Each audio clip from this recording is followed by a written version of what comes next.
The courtroom was heavy with silence, a weight borne by everyone present. Dim lights cast long shadows across the polished wood, highlighting the somber faces of those gathered. The air was dense, oppressive, charged with the anticipation of truths too painful to bear. At the center of it all stood the prosecutor, a seasoned woman with a firm gaze and a voice that trembled only slightly as she addressed the jury. "Ladies and gentlemen," she began, her tone steady but laden with sorrow, "what Sarah Parker endured in her final days is beyond comprehension. What you will hear today, what we will show you, will challenge your understanding of cruelty." Her words echoed, each syllable reverberating like the tolling of a bell, marking the beginning of a harrowing recount. She paused, her hand gripping the edge of the podium. For over a month, Sarah was subjected to unimaginable suffering at the hands of those who sought to extinguish her light.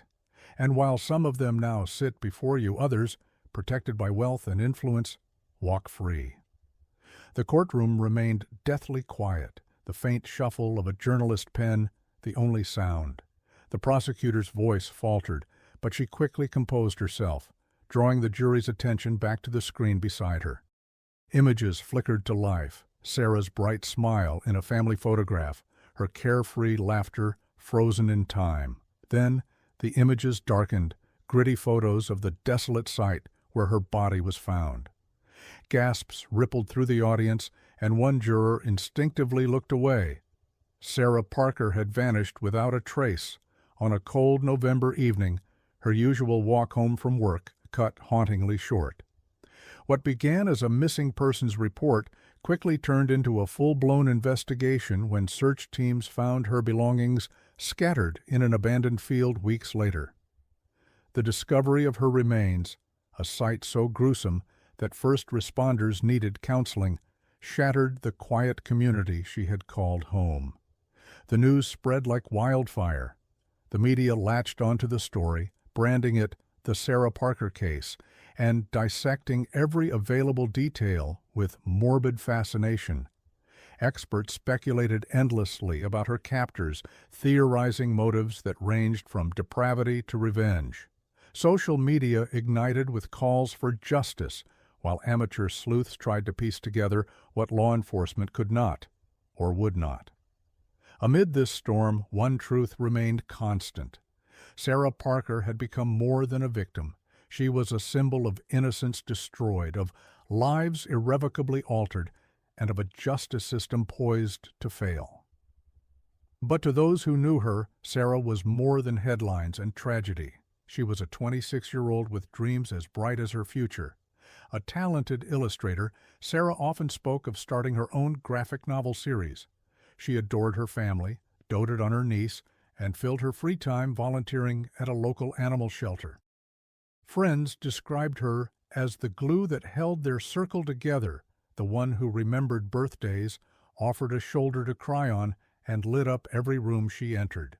Her mother, seated in the front row of the courtroom, clutched Sarah's favorite scarf, a vibrant green, now dulled with time. Tears streaked her face, but her resolve was unwavering. She had vowed to see this trial through, to demand justice for the daughter who had been so cruelly taken. As the prosecutor continued her opening statement, painting a picture of Sarah's life and the monstrous acts that ended it, the courtroom seemed to collectively hold its breath. This was no ordinary trial. This was the reckoning of a community scarred, a system tested, and a family determined to reclaim the narrative of a young woman who had been so much more than a victim. Welcome to my channel. This is True Crime and Life Stories channel. Please like, share, and subscribe. If you are new to this channel, please click on notification button to get notified anytime we upload a new video. Sarah Parker's life before the tragedy. Before headlines and courtrooms, before the whispers of horror and injustice, Sarah Parker lived a quiet yet vibrant life in the town of Willow Creek, a close-knit community nestled on the outskirts of a wooded landscape. Her world was simple, full of the small joys and everyday beauty that often go unnoticed until they're suddenly gone. Sarah was the youngest of three siblings, born to Michael and Lorraine Parker, high school sweethearts who raised their children with a steady balance of discipline and affection. From a young age, Sarah stood out not just for her intelligence, but for her deeply empathetic spirit. She was the type of child who would stop in the rain to help a stranded kitten or stay behind in class to encourage a struggling friend. That warmth, that natural inclination to give, only deepened as she grew older. At 26, Sarah was navigating young adulthood with an impressive clarity of purpose. She worked at a small publishing house as a junior graphic designer, a role she cherished not just for the creative freedom it offered, but because it allowed her to contribute to projects that told meaningful stories. She dreamed of one day illustrating her own graphic novel, a surreal coming-of-age tale that she had already begun sketching in the pages of a well-worn leather notebook. When she wasn't working, Sarah found joy in the everyday. Sunday mornings were spent at the local farmers market with her mother, sampling fresh pastries and catching up on family gossip. Wednesday evenings, she volunteered at the Willow Creek Animal Shelter, walking abandoned dogs and designing quirky adoption posters that often went viral in the community. Her friends would tease her about being a grandma in her 20s, but Sarah wouldn't have had it any other way. To her friends, Sarah was the steady one, the listener, the planner, the spontaneous road trip initiator who always kept snacks and a first aid kit in her car. She remembered everyone's coffee orders and never missed a birthday. Even in moments of hardship, like the year her father battled a serious illness, Sarah managed to carry others while quietly processing her own pain. Romantically, Sarah had loved and lost, like most her age, but she remained hopeful. She once told her best friend, "Love is like my art. You keep sketching, erasing, and starting over until one day it just feels right." It was this blend of optimism and resilience that made her unforgettable to those around her. She had plans, real, tangible plans. A promotion at work seemed just within reach. She was saving for a trip to Italy, where she wanted to sketch Florence's ancient streets and maybe even get a tattoo in Rome. But all of that, her dreams, her laughter, her gentle routines, were stolen, erased in a moment of unspeakable cruelty. And in their place, a community was left clinging to memories, trying to preserve a truth that courtrooms and headlines could never fully capture. Sarah Parker was not just a victim. She was a whole world in herself, one that should have never been extinguished. It began like any other evening.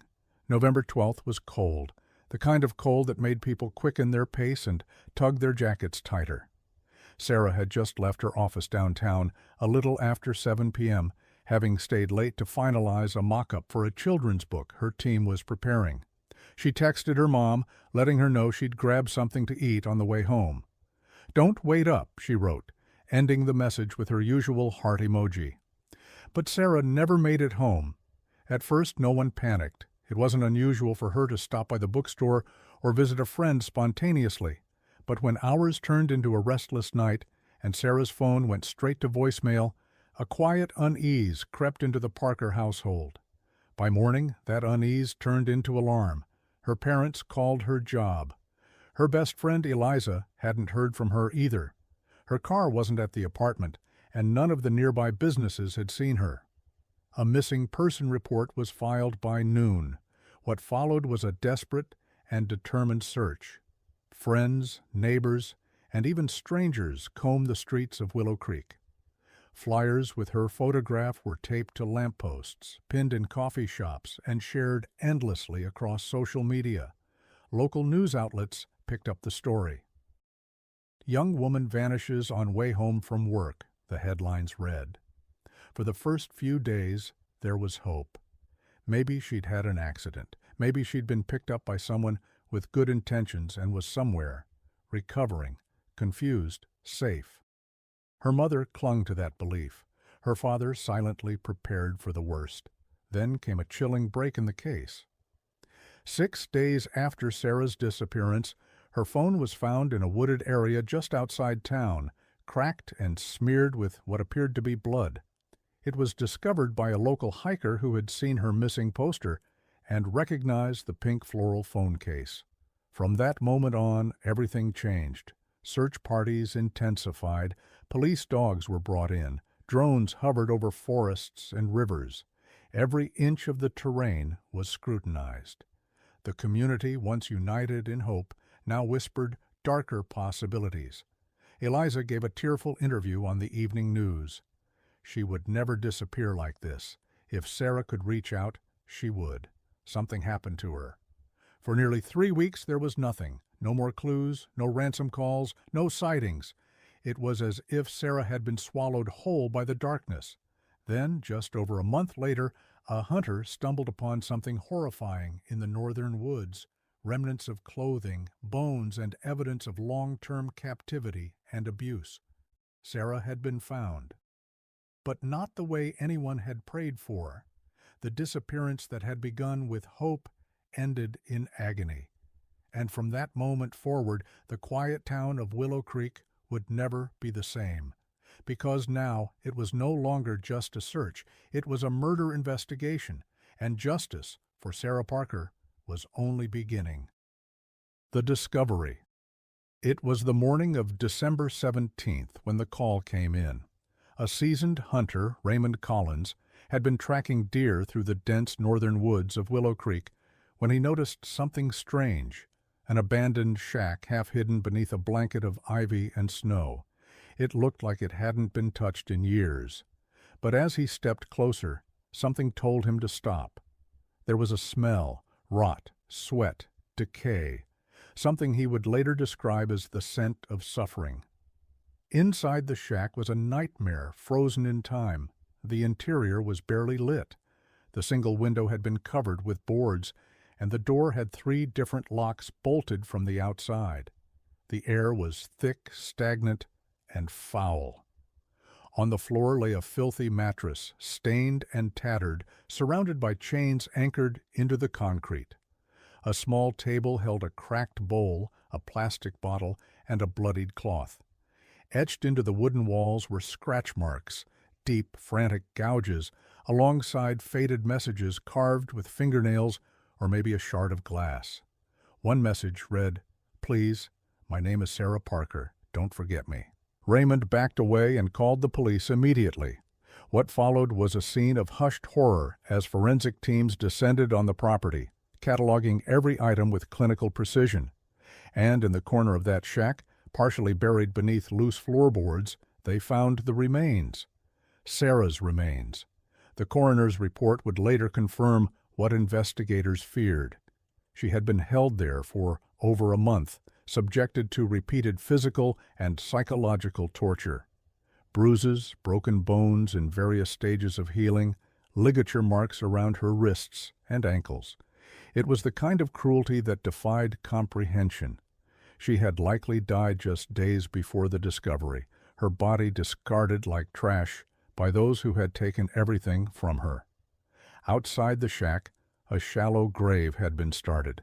Perhaps the perpetrators planned to bury her, or perhaps they were interrupted. Either way, the scene made one thing clear. This was not the work of a lone madman. Back in Willow Creek, news of the discovery spread like wildfire.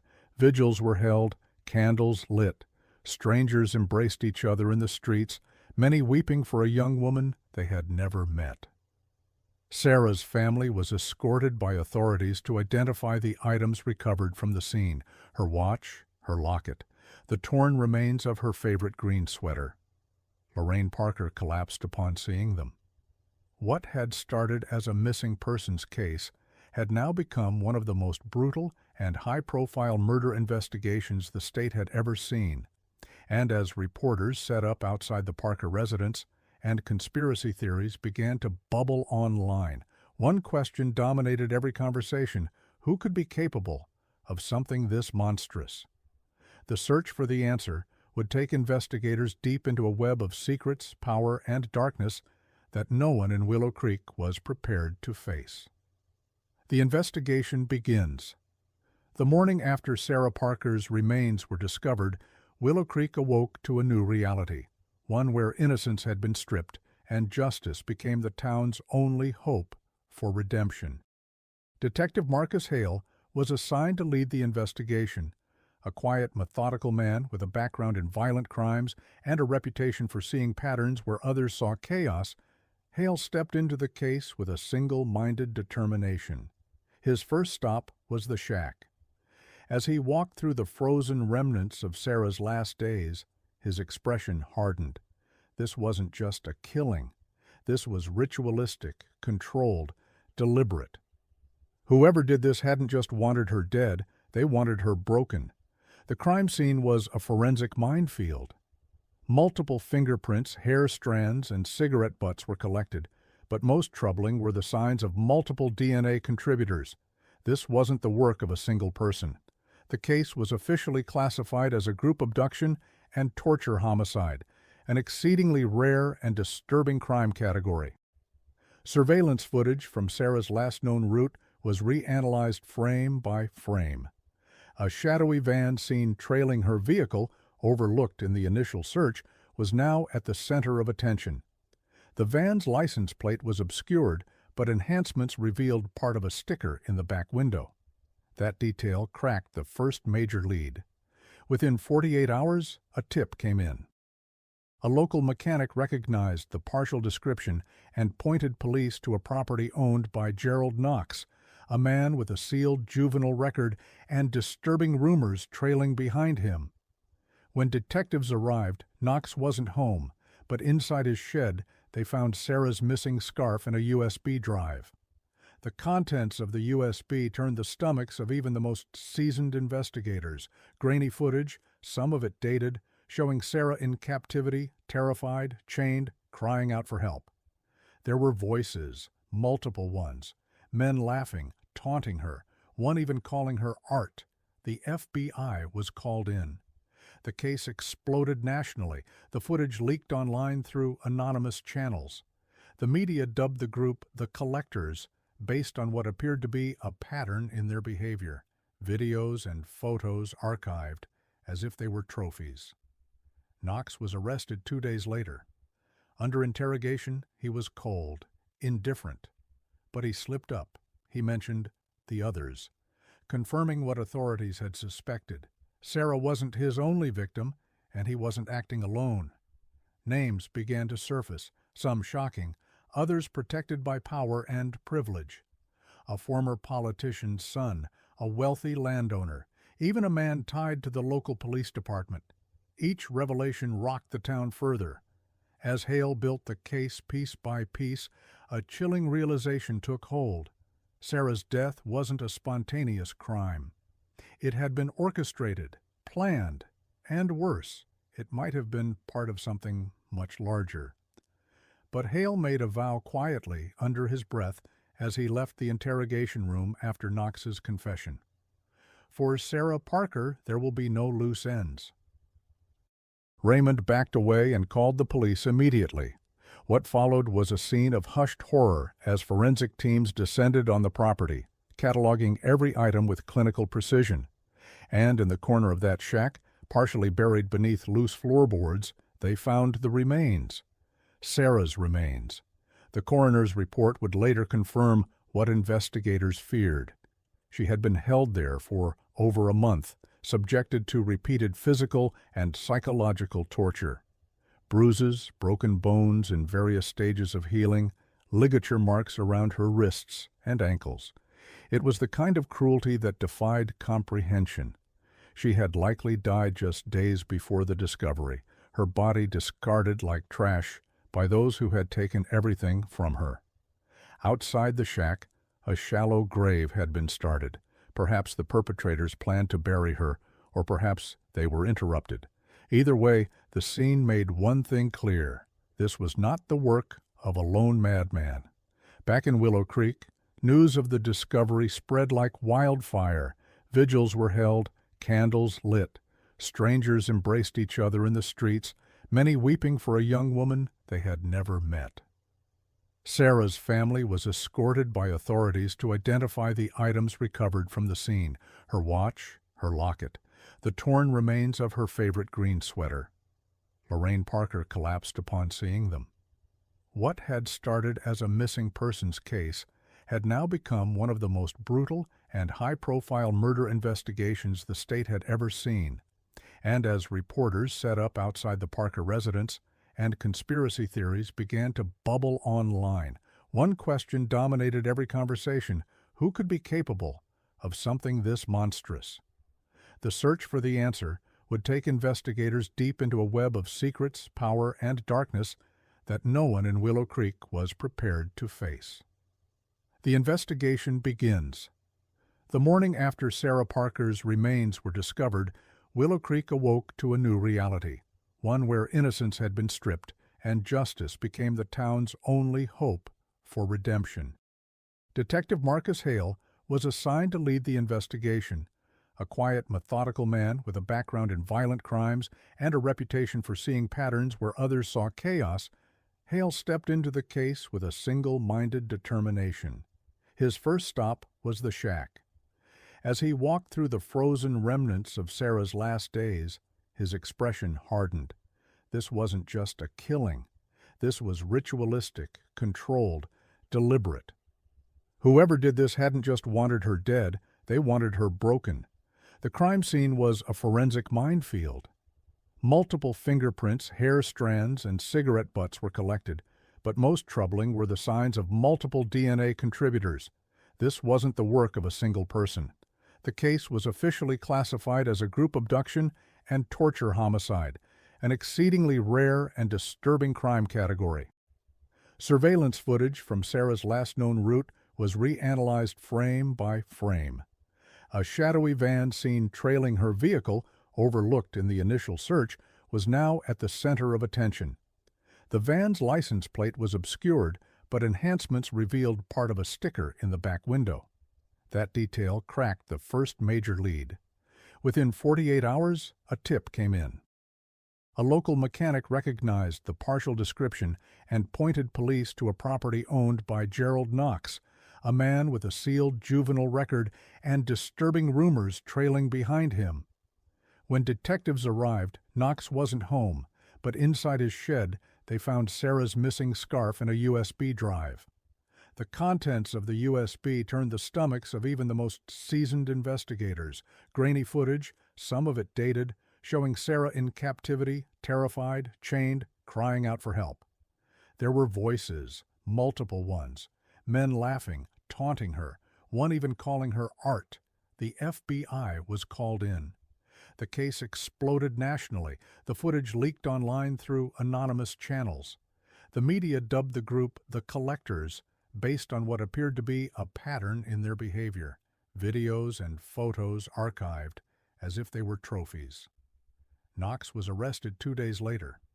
Under interrogation, he was cold, indifferent. But he slipped up. He mentioned the others, confirming what authorities had suspected. Sarah wasn't his only victim, and he wasn't acting alone.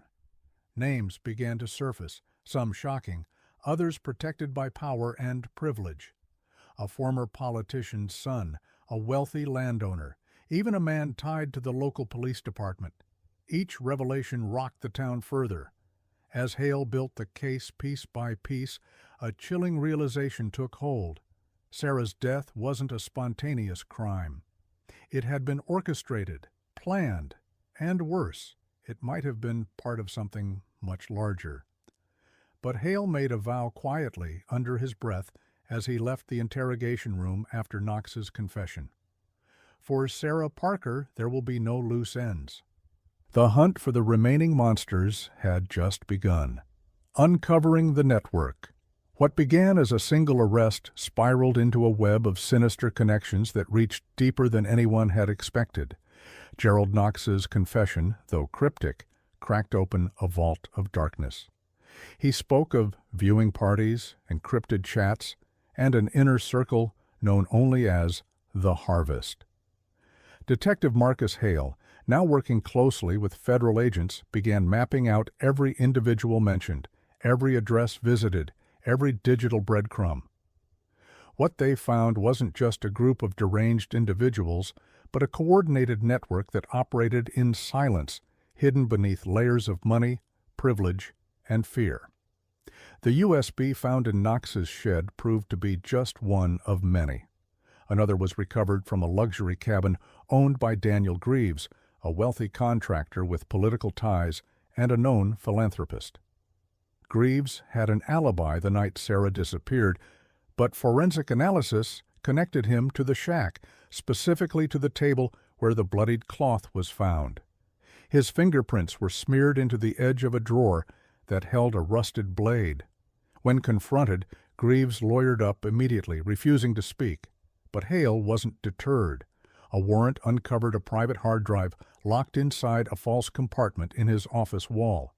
It contained footage of at least 3 women, one of whom investigators believed to be missing for over 5 years. Then came the breakthrough no one was prepared for. A whistleblower from within the Willow Creek Police Department stepped forward. Officer Lydia Brennan, young but sharp-eyed, had always found inconsistencies in Knox's arrest record from years prior. Files had been altered. Reports had gone missing. She revealed that her direct superior, Lieutenant Brad Connors, had been in contact with Knox frequently, and not in any official capacity. Connors had covered for him in a 2017 assault charge that mysteriously disappeared from court records. It became clear there was protection within the system. Hale ordered a quiet surveillance of Connors and discovered something even more alarming: secret meetings at a private hunting lodge just outside town, owned by the same political family Greaves had connections with. That lodge, when raided, revealed evidence of gatherings, elaborate setups with surveillance equipment, restraints, and staging areas. But by the time authorities moved in, the place had been scrubbed. No direct link to Sarah, but the intent was undeniable. Every new revelation fed the growing fear that Willow Creek had been a breeding ground for this darkness for years. Sarah wasn't their first victim. She might not have been their last. The case began to shift in the media from a tragic murder to a systemic failure. How privilege shielded predators, how silence enabled suffering. Protests broke out. Families of other missing women came forward. A task force was created, spearheaded by Hale, to dismantle the network piece by piece. But beneath the layers of horror, Hale kept returning to one question: why Sarah? Why her among so many? The answer, he feared, would be more terrifying than any of them were prepared for. The trial of the century. The nation watched with bated breath as the courtroom doors opened for what the press had dubbed the trial of the century. It wasn't just about Sarah Parker anymore. It was about the rot that had festered in silence for years: powerful men, corrupted systems, and an innocent girl whose brutal death shattered the illusion of safety in small-town America. The courthouse was swarmed with reporters, camera crews, and protesters holding signs that read, "Justice for Sarah and no more secrets." Inside, the atmosphere was tense, almost sacred, like the room itself was holding its breath. Gerald Knox sat at the defense table, chains clinking softly with each movement. Next to him, Daniel Greaves, expressionless and pale, refused to meet anyone's eyes. Lieutenant Brad Connors had been suspended and was under federal investigation but hadn't yet been charged due to ongoing inquiries, a loophole that enraged the public. The prosecution opened with chilling clarity. The lead prosecutor, Margaret Vale, began by projecting an image of Sarah Parker, smiling, full of life, onto the courtroom screen. Then, in a harrowing sequence, she played brief, heavily censored clips from the USB drives. The room was silent except for quiet gasps and muffled sobs. "These men," she said, voice trembling with conviction, "did not see Sarah as a person. They saw her as a project, as property, as entertainment, and they thought they would get away with it." Survivors of related cases, young women who had escaped or been spared, testified anonymously. Their voices shook as they recalled their encounters with Knox and Greaves, identifying unique scars, phrases, and the layout of the cabin that matched Sarah's scene precisely. The defense tried to paint Knox as mentally unstable, a scapegoat used by more powerful figures. They claimed the videos were manipulated and that Sarah's death was not premeditated. But their argument crumbled under the weight of digital forensic evidence and the whistleblower testimonies, particularly from Officer Lydia Brennan. Her time on the stand was unforgettable. With calm defiance, she laid bare the corruption within the department. She presented redacted memos, tampered records, and hidden surveillance logs showing Connors visiting Knox late at night. They knew, she said. They knew and did nothing. The final blow came when Marcus Hale himself testified. His timeline of the investigation, the pattern of the victims, and the link to a broader human trafficking ring painted a picture so damning that even Greaves, for the first time, looked visibly shaken. Public reaction was explosive. Courtroom sketches of the defendants went viral. Celebrities, activists, and everyday citizens demanded life sentences and broader reforms. Petitions flooded state offices. When the jury returned, after only 8 hours of deliberation, the verdict was unanimous: guilty. As Judge Halbrook read the sentence, life imprisonment, without the possibility of parole, the courtroom erupted in a mixture of sobs and applause. Sarah's parents clutched each other tightly, tears streaming down their faces. It was justice, but not peace. Outside, as Knox was led into the prison van, a lone voice called out, "Who else knew?" And that question, haunting and unresolved, echoed through the town, the courtroom, and the nation. The aftermath and public outcry. The trial might have ended, but the storm it unleashed was only beginning. Sarah Parker's name had become a national symbol, not just of innocence lost, but of the deep festering wounds in institutions meant to protect. The verdict had brought a measure of justice, yet for many it wasn't enough. Willow Creek, once known for its serenity and small-town charm, now carried a different reputation. Tourists stopped coming, businesses suffered. The town became the epicenter of a broader cultural reckoning. Candlelight vigils lined the courthouse steps each night for weeks after the sentencing. Murals of Sarah appeared on brick walls and storefronts, her smile a reminder of the light extinguished too soon. Across the country, news outlets ran exposés on law enforcement cover-ups, privilege shielding predators, and the manipulation of justice through wealth and influence. The people demanded accountability beyond Knox and Greaves. Protests erupted not just in Willow Creek, but in cities hundreds of miles away. Signs read, "No more Sarahs," and "Silence is complicity." Petitions called for a statewide audit of police records and political donations connected to known offenders. Detective Marcus Hale found himself at the center of it all, not as a hero, but as a reluctant voice of hard truths. He gave interviews, always cautious, always respectful, yet firm in his belief. Sarah's case is not an isolated tragedy. It is a mirror, and we all must look into it. The state governor, under immense pressure, initiated an independent investigation into all missing persons cases over the past 15 years. New bodies were discovered, cold cases reopened. Sarah's story had shattered the dam. Yet, amid the movement and momentum, the Parker family remained cloaked in grief. Her mother, Emily, spoke once in a televised interview, her voice barely above a whisper. "I don't want her to be remembered just for how she died. I want her remembered for how she lived, for the way she danced in the kitchen, for how she dreamed of opening a bookstore, for the way she made people feel seen." That interview struck a national nerve. Schools organized Sarah Parker Awareness Days. Victim advocacy groups gained funding. Survivors of abuse and trafficking came forward in record numbers. Hotlines flooded. The silence was breaking, but not all voices joined in goodwill. Online hate groups targeted those speaking out. Conspiracy theories attempted to discredit the trial, claiming the footage was staged or the evidence planted. A handful of officials implicated by whistleblowers mysteriously resigned or vanished from public life. The web that had enabled Sarah's death was still unraveling, and not all of its strands had been caught. The public had been awakened, but awakening was not the same as healing. And somewhere, deep in Hale's gut, a gnawing worry remained. What if the worst wasn't over?